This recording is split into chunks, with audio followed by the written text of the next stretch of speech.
coming for another episode of the Horror Podcast. Ha ha ha, gotcha. Everything Horror is back. My name is Paul with Tessa Baker. And we are here to talk to you about a very interesting movie. It is also by the writer and director that we talked about last time with the original versus remake. It's Pascal... I forgot how to even pronounce his last name, but Pascal. You know, if you know who I mean by the French martyr writer and director. Also, he wrote, and I'm pretty sure directed, Incident in a Ghostland. Then you know who I'm talking about, because he also wrote and, I believe, helped film a little bit of this film that we're going to be talking about called The Tall Man.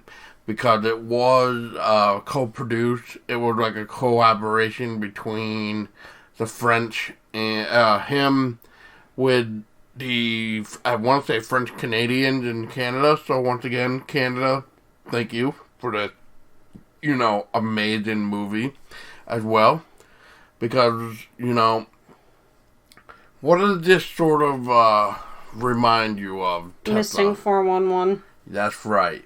And with that being said, is the children going missing? Yeah, I know his last name. I just don't know how you pronounce it. I think it's Lafayette or something like that. Yeah, I'm trying to think of French, Lafayette. Yeah. Something like that. Something like that. Anyway, so the missing 411, who... Well, now I just lost my train of thought of that guy's name now. The guy who does Missing 411. Son of a bitch. Hold on, let me look.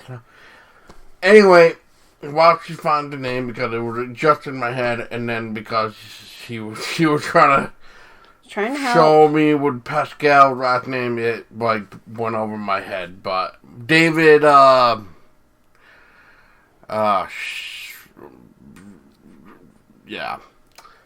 David Paulides. David Paulides is known for the Missing 411. He had 8 or 9 books. He had 2 movies or documentaries based on his work. Missing 411 and Missing 411 The Hunted. Yes. And The Hunted is basically on hunters that go missing, but we want to talk about the original one, which is focusing on kids, because with The Tall Man, the way The Tall Man starts is kind of like in the same boat of how Missing 411 plays out. It's like, hey, every year 8,000 kids just vanish without a trace, never to be seen again. Where 1 minute you could be looking at your kid and then you could look away for 2 seconds and then boom, gone within a thin of air, never to be seen or heard from again. So, at first hearing that, I'm like, I wonder what this could really play out to be. So, unfortunately, we might have to go into spoiler territory here, because it's going to be really hard to talk about this movie without really going into what this whole idea of The Tall Man is supposed to represent as a whole film. And we'll get into that later, because we got 3 perfect examples of people who watched The Tall Man that clearly watched a whole nother film and not The Tall Man itself, right? Right. So anyway, without further ado, let's get on with this. So, here we are with this lady who is very friendly with the town folks. Everybody knows her because she all goes into the specific cafe or diner, and she's also a nurse. And her husband is very well known too. Because he was a doctor. Because he was also a doctor. And he helped the community of this place. Unfortunately, I forgot the town right now. It's like Rockville or Rocky Town or something like that. But Not really too much important unless Tessa finds it, but it's okay. But anyway, the idea of this is that basically this small town knows everybody is what I'm trying to point out here. And at one point, you know, we get this weird thing going on where some people are talking about this tall man. Some people have claimed, like, they've seen him, like this one Pacific child, or teenager, I should say, right about now, in the film, who really doesn't speak a lot, but they're trying to get to the bottom of it. But as we all know, it gets really more interesting because, well, if you're used to, like, Pascal's films with, like, Martyrs, and especially, like, Incident in a Ghostland, you know you are ready to bite Cold Rock. Cold Rock. So, it's based in Cold Rock. Thank you, Tessa. You're welcome. So, here we got the main protagonist, who was played by Jessica Biel, and she is unfortunately no longer with her husband. Something happened so that the husband is no longer in town anymore. He's gone. He's gone. We don't know if he vanished or what happened to him what exactly. happened. Doesn't really say at first.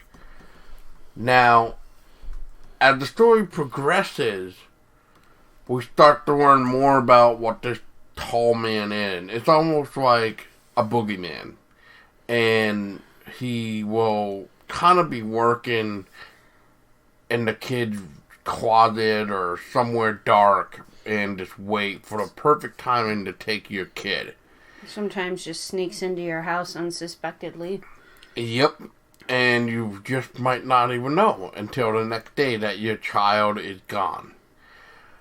So, here we are. We all already witnessed, I believe, at this time, a child went missing.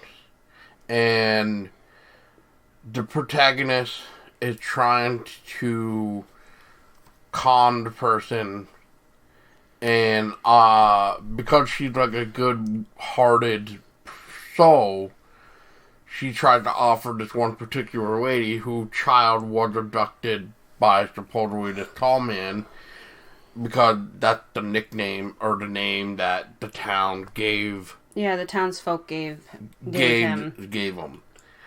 So she trying to offer this nice lady who went through this child abduction already, never to see her kid again, some hot coffee, because the town folk looked like nobody really gives a rat's ass about her, sort of deal.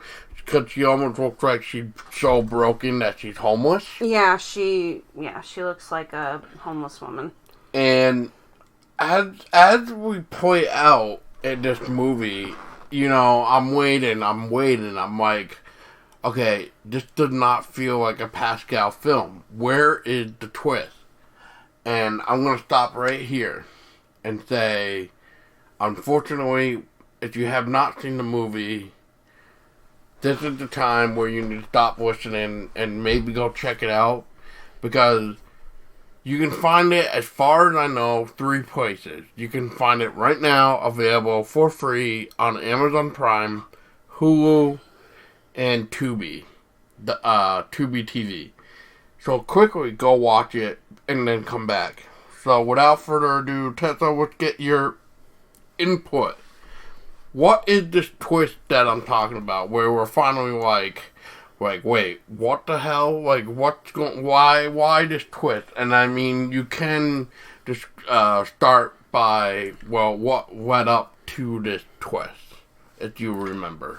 What led up to this twist is Jessica Biel's character is looking for her son, in quotation marks, and she goes to like this abandoned building searching for him, and the kid who's supposed to be her son acts afraid of her and doesn't want her to touch him and stuff like that. And the the woman that Paul was describing that looked like the homeless woman earlier in the film that lost her child is actually the person that is parading around in the town appearing to be the tall man or a version of the tall man, and reveals herself to Jessica Biel's character. And the little boy David is actually the homeless woman's son, and he was basically brainwashed into believing that he was Jessica Biel's character's son. So when the mother, gets through to her son and everything, so he appears to be afraid of Jessica Biel's character, and so she goes, you kidnapped my son, you took him away from me, you brainwashed him into thinking that he was yours and he's mine, blah, blah, blah, you're a horrible person. And at some point they run into like a scuffle. She knocks out the mother, takes David. No, David goes running to Jenny. Runs into Jenny, the character. And Jenny, befriends the little boy into thinking, oh, it's okay, and blah, blah, blah. And then gives David to Jessica's character, and they go running off with him. And the kid's having, this major freak out. So the twist of this movie is that Jessica's character is actually the one of the ones taking the children. No. I'm talking what happened within the diner. Oh. But since you started to go that direction, please finish what you were saying.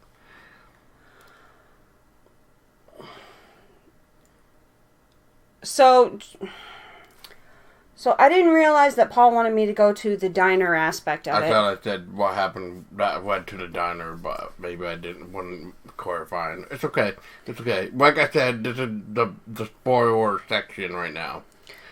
So basically, I'll back up. Jessica's character goes to the diner after she's picked up by one of the FBI agents, I'm going to say.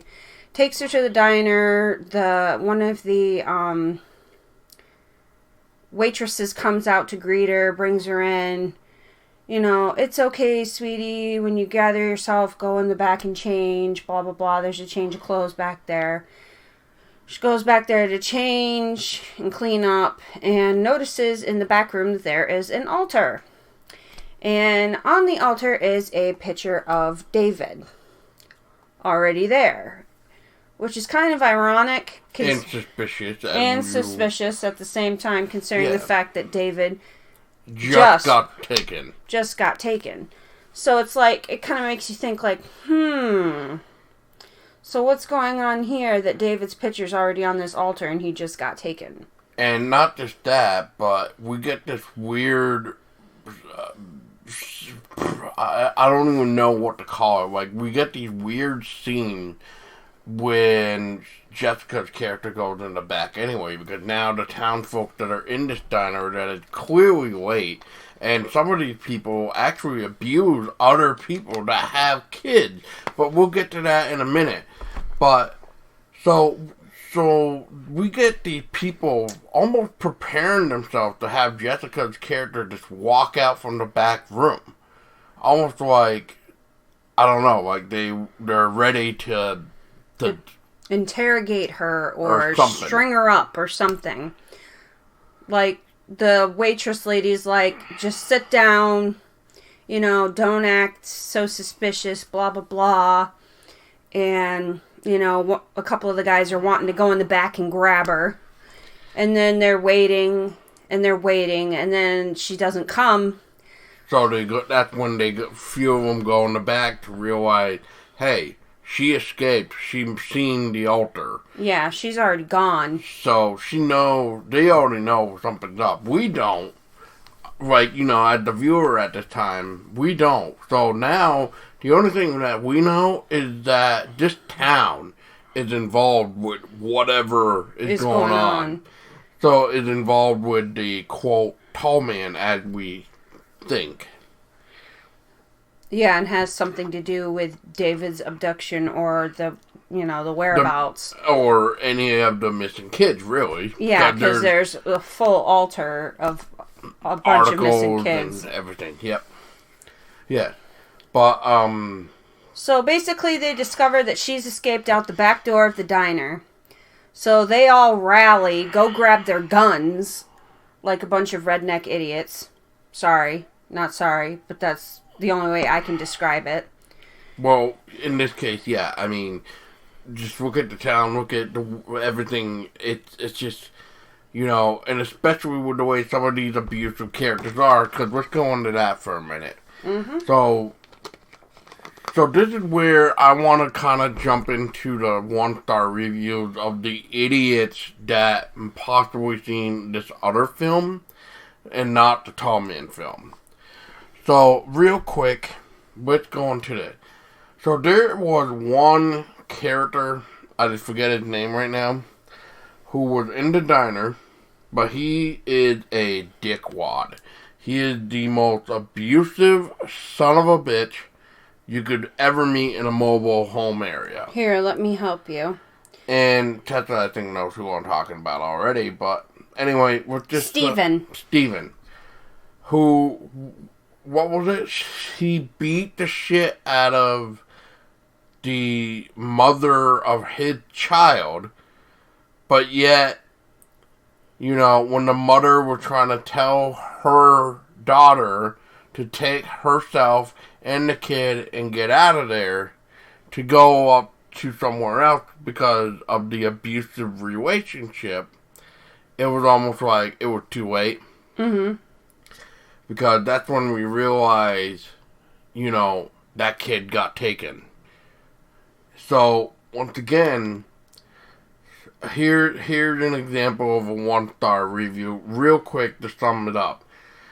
So, somebody thought that this was a horrible thought that the poor don't deserve children, or that their children would rather leave their own parents to be rich with strangers.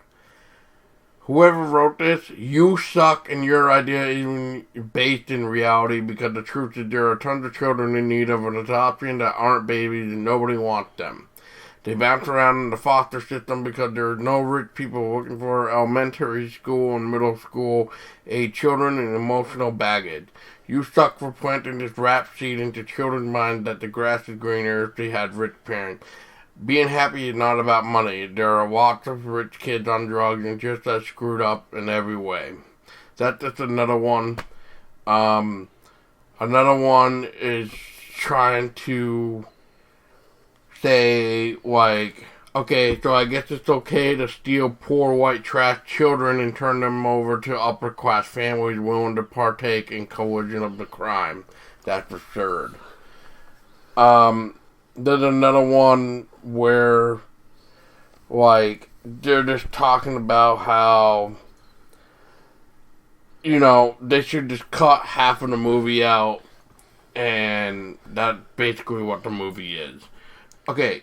But I'll jump in and talk about somebody who actually gets it afterwards, but I'll let Paul say what he's going to say. Okay. So, really, what I want to say from this point in time is if we really look at the movie from the beginning of what we were mentioning here. So, let's go back a little bit, alright? So, we talked about how Jessica's character is a nurse. We talked about how, at the time, her husband, who was still around, we don't know what happened to him and stuff, was also a doctor, kept the community alive and well. Took care of the community until his end. Whatever that means. Which we'll get into that, too. Because, like I said, it's all spoiler. But we feel like this is one of those episodes where it makes a lot more sense to talk about it. Because it's very important of the message. We understood it completely. We thought it was a great message, really. But like, you know, it's one of those things where you need to look at it from certain direction. Anyway, so this is what I'm going to say.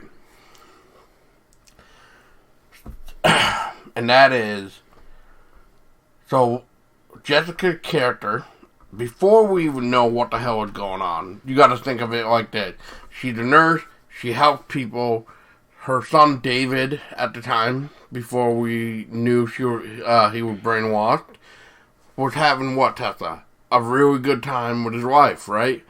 And Jessica's not that rich, you know? Yeah, Jessica, Julia. Yeah, Julia is not that rich. She's like a normal, average person with a great job, a great household, trying to make the best of David's wife at the time. She appears to be, you know, at first glance the picture-perfect mom. She plays with David. They do, like, make-believe stuff together, play games, all sorts of stuff. Shows him love, everything else. Shows him attention, takes care of him, you know, like any mother would. And then you got the other story, which is Jessica's character helped this other family who gets abused by Steven. By Steven. And who Steven is a piece of shit. A piece of shit who is in this relationship with this mother-daughter who knocked her up. Mother's sister Who knocked her up, or he knocked up, had a child with, but was abusing everybody. Was in a shitty relationship, a broken family, where all the kid knew was abuse, and was getting the abuse from Steven himself. And he was also an alcoholic, He was also an alcoholic, and the mother wasn't the greatest either. Yeah, she had a drinking problem too. She had a problem. She was letting the abuse from Steven happen, and the mother, the other sister was letting it all happen around too. Wasn't even doing anything. She tried. We will say this. She tried, but unfortunately, she allowed the abuse to continue. She didn't kick him out. She didn't do anything about it. She allowed him to father the child of her sister. But that was, once again, a bad idea. So, when you take something like that, and plus, we got another kid, Jenny, that was the other sister's daughter, the one that didn't get knocked up, but like it was the other sister. So we had like two families going on here. It's basically what I'm trying to say. Tracy. So Jenny was Tracy's daughter. And then Christine was her sister that got knocked up by Steven. And there you go. So right there is two broken homes. Why? Well, Tracy stopped showing any type of signs of love to Jenny. Jenny noticed it. That's why she kind of sort of stopped talking, as we see in the movie. She started to... She writes in her journal, does everything in her journal. Does not really speak, just does everything. Draws, speaks in her journal, whatever. And that's her way of communicating. Because she lost connection of a lovable, non-broken family. And that's what was going on with her life. Same with Jenny and Steven, where they had a broken home with a broken family as well, with a kid who was also, like I said, getting abused with the fact that she was in an abusive family household.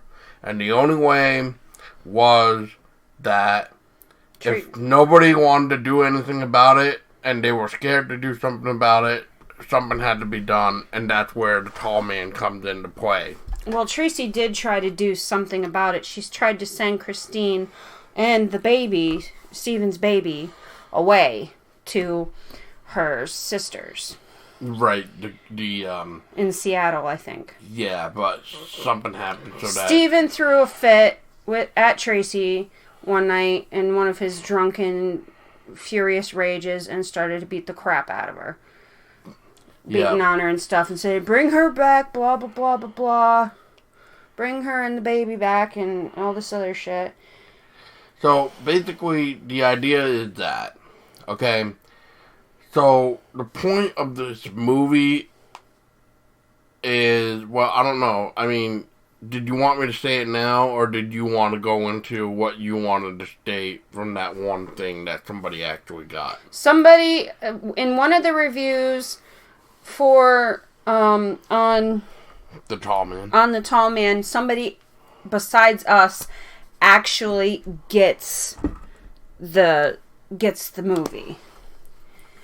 What, the Psycho is real one? Yeah. Alright. So I'll basically try to cut it down as much as I can because it's basically a book. But I'll just basically read some of it. And this person says, and I quote, when you see this cycle time and time again as part of daily life, you see a movie like this and know the cycle is real and find it uplifting in someone's vision that a child's access to the world, to knowledge, to love, to compassion, and to a greater existence is outweighed by the greediness of the parent's love when it is so twisted that it creates a cycle of despair. I guess I come into this movie seeing parents who smoke meth while their children are in the next room, causing horrible damage to the children's neurological functioning and hence their cognitive skills. I guess I've also read that this reports at sentencing of adults caught up in stealing, doing drugs, living in poverty, who have had horrible upbringings including rape by adults, exposed to homelessness and violence. I've seen them turn to drugs for escape and have their children of their own who are taken away and given back to the addiction of ebbs and flows. I guess I see this movie and think, wow, it would never work in real life, but if kids could gain access to a better world, if we thought of them more, maybe a movie like this would be a key. That's not saying children shouldn't grow up in poverty. I grew up in poverty and went to a school and have a high degree in education. But it makes me think of the people caught up in the cycle. It makes me think of the ones caught up with no way out. The little girl at the end, her hope. It was nice seeing this in the movie, and that's why I liked it. It presented a world where the cycle is finally broken. Yes. So really, when you watch this movie, what the reality check is, Jessica is, in fact, behind it all. Even though she looked like a good nurse and stuff, she was literally helping those around her that were being abused, not in a good home, need to be taken out and better. Basically, better yet, just start over. She was basically trying to take these children and give them a second chance at life, a better chance. Not become addict, not become broken like their parents. And to go back to that one star where they're saying the poor family deserved a kid. Okay, once again from what Tessa just said. Tessa's reviewer said he came from poverty, and look what happened. He had a high education, but he still thinks about the other people that did not get that kind of chance. And that were in worse circumstances than himself. And yeah, exactly. That were in worse circumstances than himself. That's what this movie is about. This is what this movie is trying to say. It's not trying to say that poor people don't deserve their kids. There's certain people out there that don't deserve to have children because of how they treat them. That's what the message of the movie is because there's these people out here, like my reviewer said in their little paragraphs, that kids should not be in broken, neglectful homes where there's rape and there's abuse and there's drugs and all this stuff. Kids don't deserve to grow up around that. They don't deserve to be homeless. And they don't deserve to be homeless or made to feel like they have no one. Or they don't feel wanted, loved. Yeah. Like, they deserve a home, where they feel loved, where they feel valued. Where they're going to learn the skills that they need. And to grow as a whole, as a person. Yeah, to grow as a person. And have, a better outlook on life than something dismal. Where, as the guy or the person put it, the cycle repeats itself. So, think about it like this. It's a poor, it's a broken family repeats itself. That child is going to only know a broken home. And that's going to repeat. That's why it's going to become a learned pattern. It's going to be the only pattern they know. And when they get kids, it's going to be by some jack-off who probably raped the person or something. And just not a happy ending. It's just not a happy ending. While we're trying to say, look, these people, the movie probably did kind of say the rich, but, we don't see, technically we do. So these people who, did the 1-star reviews, they completely spaced on the fact that all the other kids that were taken are still fucking alive. Like, look at the very end, when we see Jenny. When she goes to school, we see the other boy that was taken. And other kids. And other kids as they walk up to their new family from school. And not only that, with Jenny's character in the end, she's speaking, she's learning things, she's artistic, she's so much more than what she was. So much more growth. She's become so much more as a person. That's why this movie is so fucking strong. It's a powerful, powerful message. Very powerful. And for those that want to start this movie, shame on fucking you for not paying attention to the actual message of the... And understanding that these other 6 kids are actually still alive. And I'm also going to add to this. Jenny, once she found out how Julia's character played along with the tall man or whatever, she begged to be taken by the tall man. She begged to be taken from her broken home and taken somewhere else. She begged for it. And I think it's what she wanted. And then I think the most interesting quote to that, to Jessica, what Jessica said to Jenny is, "You're not gonna like what the tall man's going to do to you. If you go about it the wrong way," she says. If you go about it the wrong way, yes.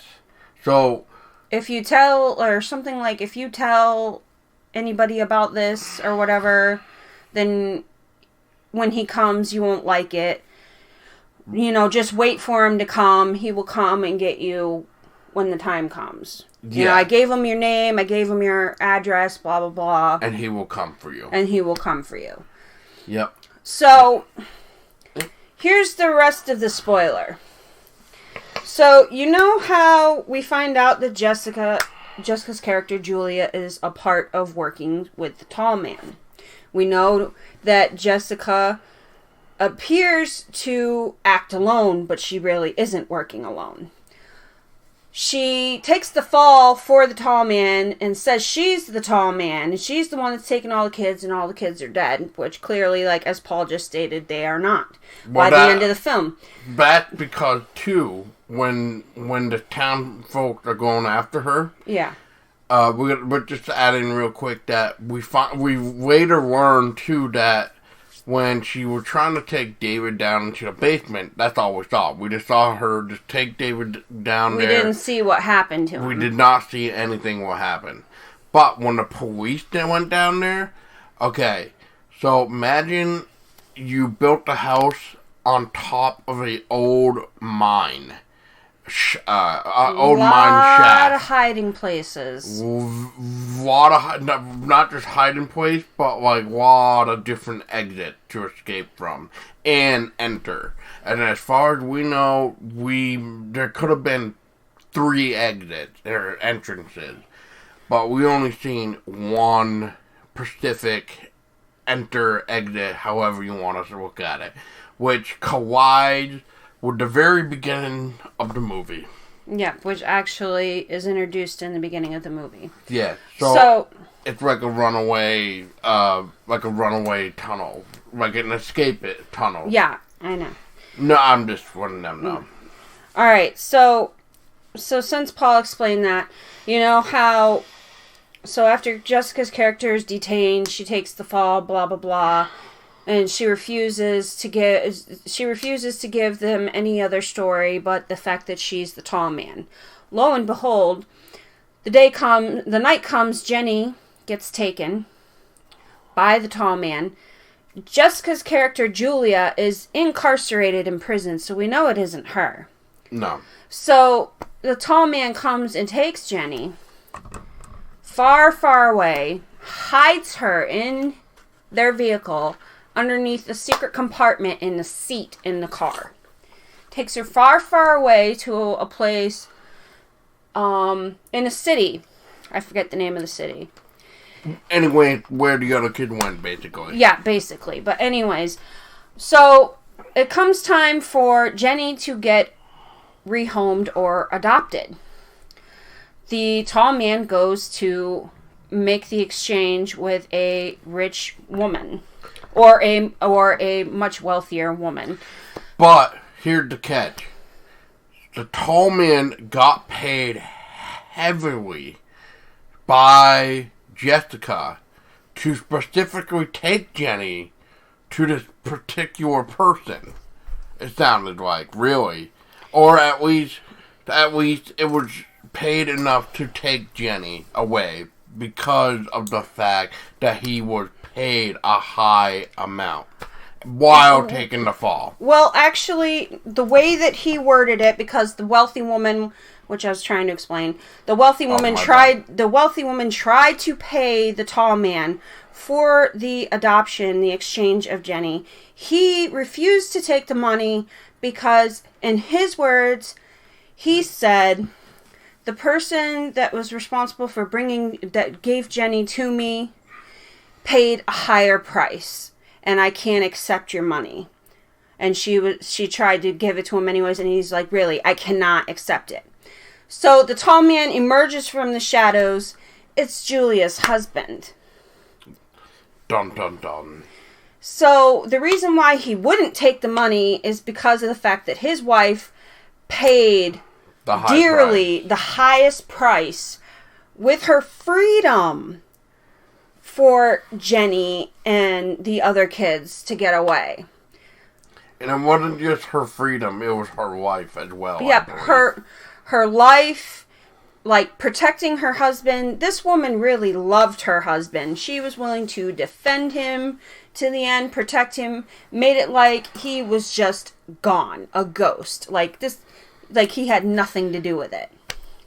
Basically, what we learned throughout the film as well is that the husband and wife here with Jessica and her husband, they fell off track with each other because Jessica could not produce children for him to start their own family. Yeah, she lost herself because she couldn't bear children for her and her husband. So they separated and found another way of doing things. Which was this way. So if you look at it, this was the only way Jessica and her husband could actually see each other, is by kidnapping a child. Which they're in their mind, they're fostering these kids temporarily until they can do the exchange to give them off to one and pass them off to each other to rehome these kids. Because they want to make other children's lives better than what they currently had. So, yes, the townspeople made Julia's character appear to be a monster. But in all fairness, was she really? No. She took these children that came from broken, fucked up homes with no chance, no hope left. And she, gives them a better chance, a second chance at life, a better hope. So I want to go back real quick to these one stars again, just to clarify even more. So, what I want to say to all those fucking peckerheads that do the one star review on the Tall Man, trying to say this is a horrible thing, no, it is not. Because you know what? At the end of the day, we only see Jenny's new home. Yes, she was chosen by a wealthy lady, but you know what? We do not know what the other 6 children got. For all we know, they got an average family that wanted to adopt. So, or was unable to have kids. Or weren't able to have kids. So all you fucking idiots that they poor children deserve their family. Yes, you're damn right. Misinformed. But if you're getting brought up by abusive shit who is homeless, cannot take care of your own children by showing them love, only abuse, addicts, you don't deserve your children. You don't deserve it. You do not deserve it. And like what was the kid David? When Jenny sees David and he sees her, we see the new mother. We have no idea what they are. We don't know if they're rich. We don't know if they're an average person. Hell, we don't even know if they're almost like 50-50 like Tessa and I. And I'm only saying that because we're going to be having a daughter soon. And maybe even by the time this episode comes out, maybe our daughter is in this world. But you know what? We aren't necessarily poor, but in a way, we're definitely could be living in the next poverty area of low income because look at the world nowadays, But the way we look at it is Tessa and I are going to do everything for our daughter first because we want to make sure that she had the life she deserves and not a broken fucking home that is abusive or anything. We want to give our daughter a stable, healthy family. And we're going to work together to give her that because she needs both of us. And we do not want to set to be an example just like Steven and Tracy. Yeah. Because that is the definition of a broken, abusive family. Or some of these other, families in this film. Who are addicts, who are, alcoholics. They don't give a shit about their kids. Or they don't give a shit about each other enough to work it out, to take care of their kids together. Look at all the time we see Jenny trying to stick up for, I forget who it is. It was Tracy, I think. Because, Jenny jumped on Steve's back to try to defend the other sister. And what happened? Steve froze her on the ground and almost tried to beat her. She's like, get off me, you punk. And then Tracy, who's Jenny's mother, actually turns around and, she only does it. For a split second, says, don't ever touch her again, I will kill you. But as soon as Jenny's out of view... That's it. Tracy and Steven go to, laughing at each other, trying to reconcile between themselves and just... It's just fucked up. Yeah, they try to kind of wipe it off like it never happened. Try to forget it ever happened. That's a bad example. That's all this movie is trying to say. I mean, everybody is guilty of something. Everybody is, hiding something, whether it be an addiction, broken home, abusive parents, whatever. But that's what this movie is trying to spotlight is by saying this, and I'm just going to say this once. For those that are listening, which probably won't be because I already called you out 5 times already, but let's do it again if you guys are. For you people that are listening right now, you need to ask yourself this fucking question, and that is, am I an abusive parent? Am I an addict? Do I neglect my children? Do I live in a broken household? do I not show the love and give the support to my child as much as I should? Or my family, for that matter, as much as I should. Because it takes a family working together, giving love to the family to make the family work. You can't just, pick and choose who you want to love in the family or who you want to give attention to and when to give it and stuff like that, because that in itself is neglect. And that is where I think that this episode is, are you worth having your kid? That's what the Tall Man is about. The Tall Man is about bringing your fucked up family away, taking your kids away, and you know what? We see a perfect example, too. Actually, two examples. So, let's start with the most known one, and that is Steven.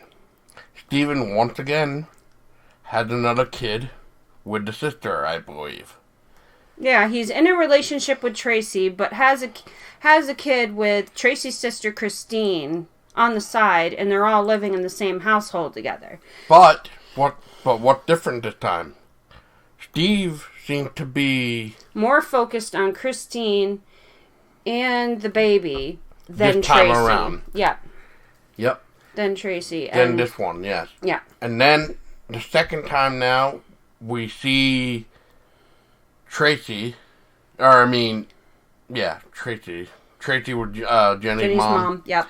So this time, we actually see Tracy actually given a fucking thought about Jenny. All because Jenny is no longer there. Yeah, Jenny's gone. Since Jenny is gone, that's all Tracy cares about now. It's finding her daughter. When she couldn't even give two shits there. When she was there. She cared more about her existence when Jenny was already gone. So once again, I say it again. Are you worthy of having your kid with you? Do you give them the life that you need? Or in this case, what, babe? The tall man.